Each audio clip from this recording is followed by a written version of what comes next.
언제 이거를 전부 다 풀지? 뒤부터 푸세요. 앞에 있는 문제를 못 풀면 뒤에 있는 문제를 이해 못 하나요? 그냥 아무 데서부터 시작하는 게 훨씬 더 나을 수도 있습니다. 정신건강의학과 전문의 최명기입니다. 오늘은 학습법이라는 주제로 구독자님들을 찾아뵙도록 하겠습니다.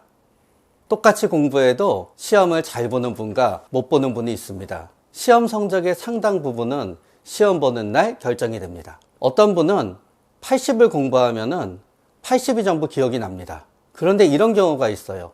어떤 분은 100을 공부했는데 막상 시험 칠 때는 80밖에 기억이 안 납니다. 그러나 80을 공부해서 80이 기억나는 분이 과연 100을 공부한다 그래서 100이 기억이 나느냐? 제 경험으로는 절대로 그렇지 않습니다. 우리는 집중이라고 하게 되잖아요. 외부의 집중만 생각해요.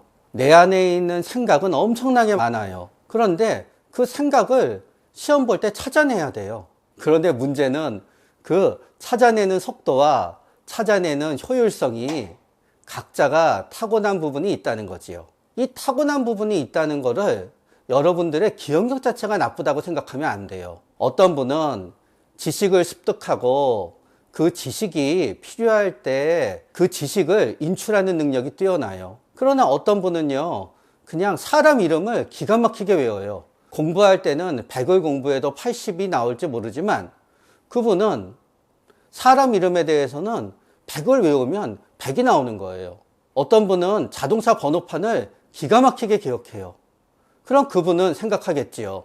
자동차 번호판을 왜 이렇게 기가 막히게 기억하고 시험 칠 때 왜 그렇게 기억이 안 나지? 그러나 여러분, 뺑소니 사고가 났을 때 자동차 번호판을 확실하게 인출해내는 여러분의 능력은 누군가의 생명을 구할 수 있는 거예요. 얼굴을 잘 기억하는 나의 능력은 도대체 뭐에 갖다 써먹지 했는데 그분이 경찰이 되셨어요. 범인을 엄청나게 잘 잡는 거지요. 우리는 전부 다 똑같은 거를 봤을 때 누구는 그거를 잘 기억해서 필요할 때 써먹고 누구는 잘 써먹지 못해요.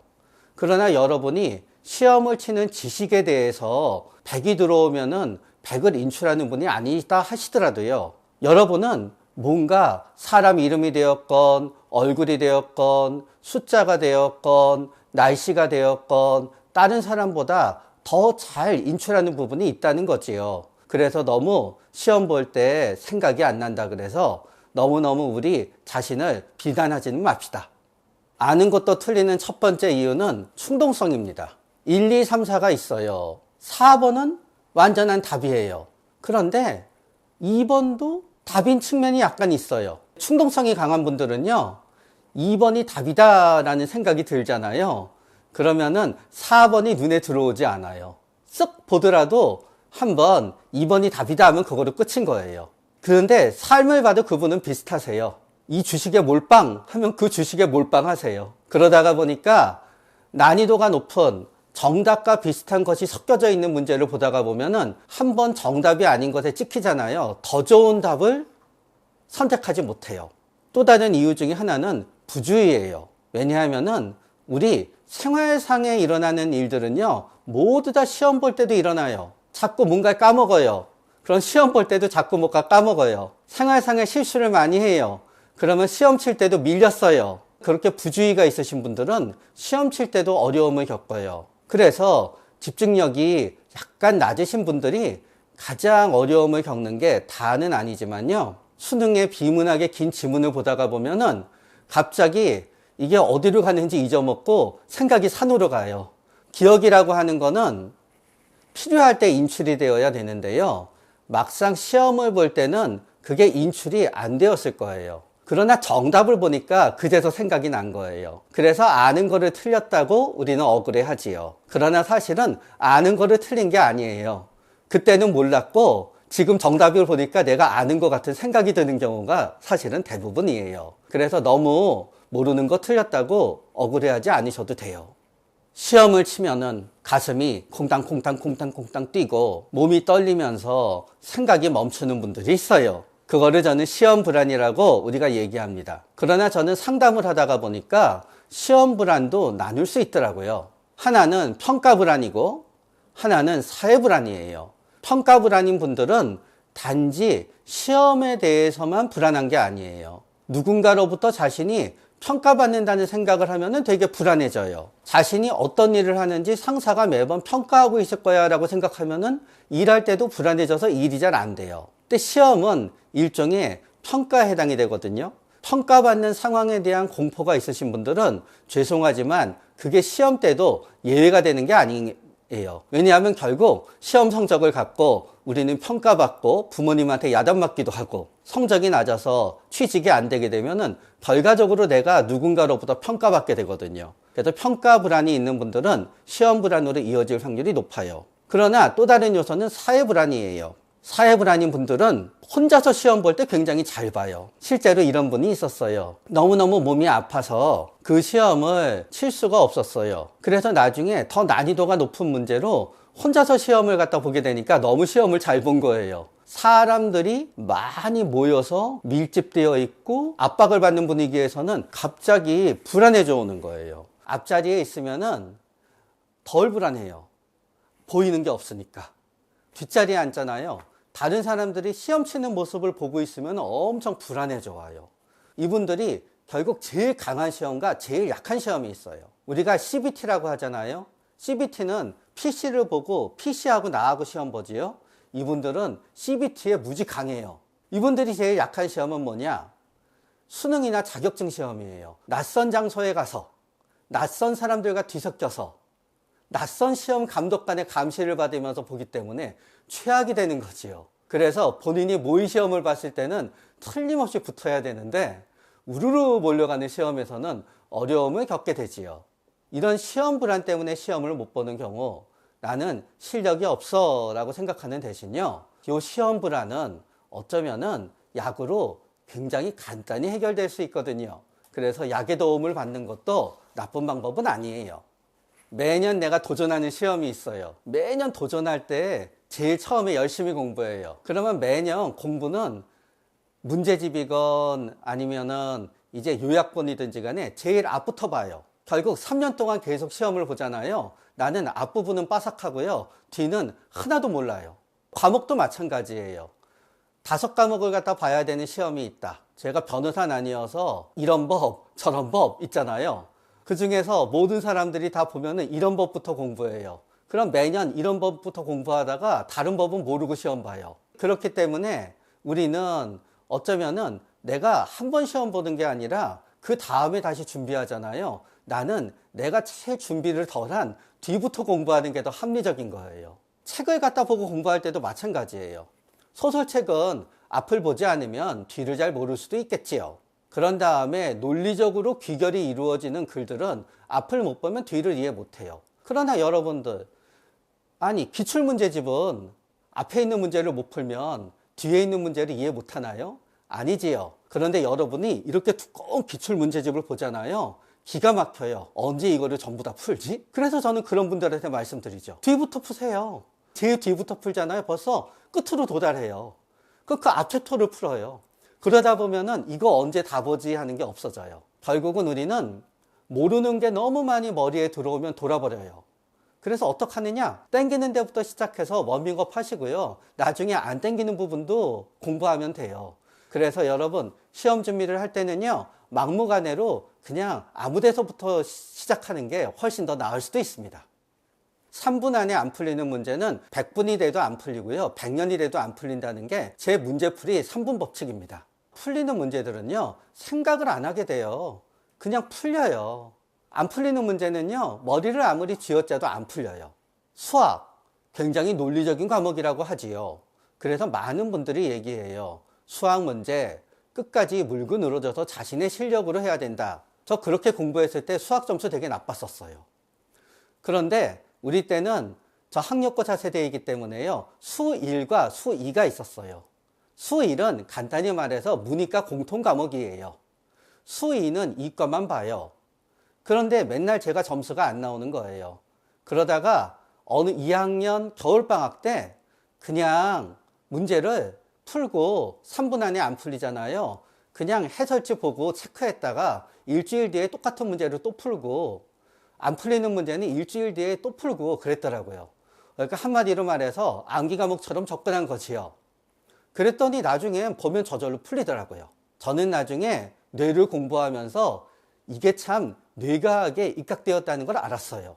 우리는 기억을 암묵적 기억과 명시적 기억으로 나누어요. 암묵적 기억은 뭐냐? 자전거 타기, 노래 부르기, 글씨 쓰기, 암묵적 기억이에요. 명시적 기억은 우리가 공부하는 게 전부 다 명시적 기억이에요. 그런데 문제를 푼다는 거는요, 결국은 목적지를 향해서 가는 거와 굉장히 비슷한 행동이에요. 처음에 여러분 이사 가잖아요. 오른쪽에서 꺾고, 저거 왼쪽에서 꺾고, 저거 이쪽에서 꺾고 하게 되세요. 처음 이사를 가서 집을 찾을 때는요, 완벽하게 명시적 기억에 우리는 의존하게 돼요. 그러나 어느 순간 우리는 딱 들어서게 되잖아요.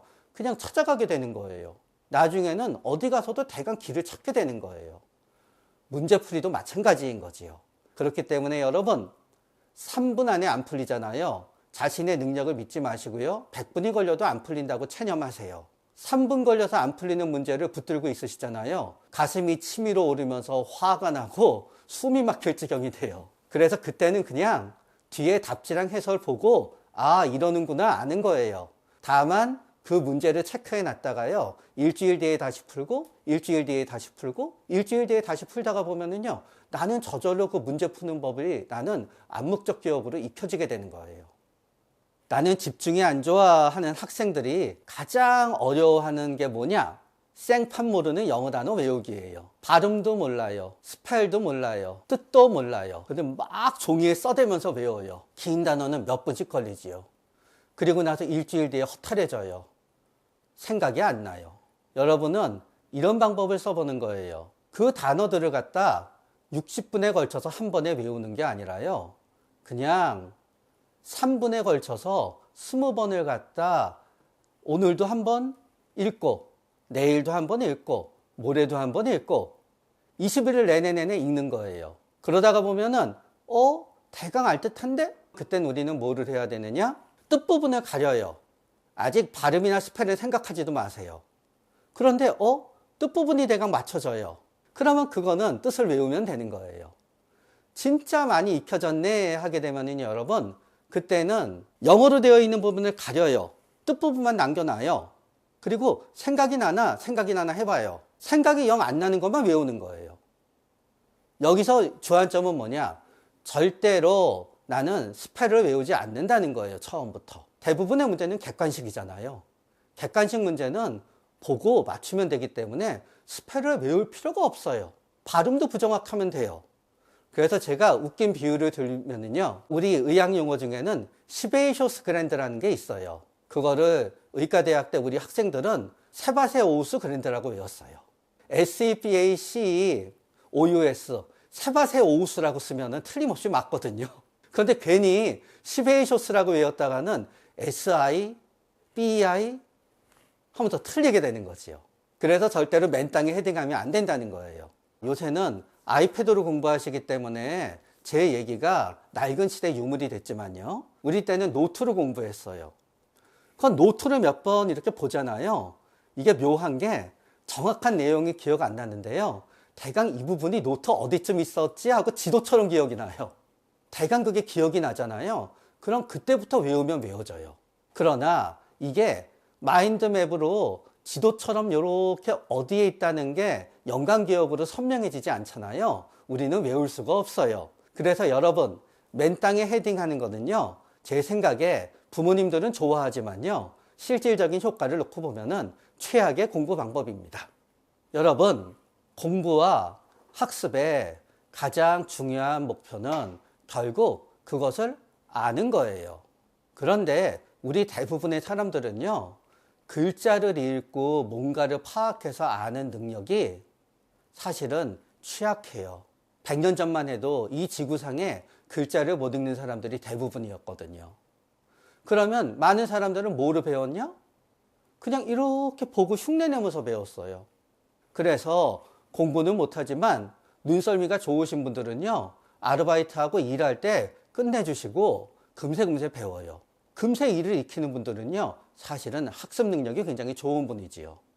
그리고 또는 이렇게 생각해요. 글을 보면서 외우는 것보다는요, 유튜브 보면서 시청각으로 외우는 게 훨씬 더 저절로 외워지고 좋아요. 유튜브 하나를 갖다 타이프로 치시잖아요, 여러분. 책 한 권이 나아요. 유튜브 보나 책 보나 결과적으로 내가 머리에 남는 게 똑같다 그러면은 책이 우월하고 유튜브는 우월하지 않은 게 아니에요. 나에게 어떤 학습의 매체가 가장 효과적인가를 생각하시고요. 그거를 통해서 배우시고요. 아무리 남들은 이렇게 해야 돼 하더라도요. 그 학습 매체가 나하고 맞지 않으면요. 과감히 버리세요. 오늘은 학습법에 대해서 우리가 공부해 봤습니다. 다음에는 더 좋은 주제로 찾아뵙기 위해서 노력하겠습니다.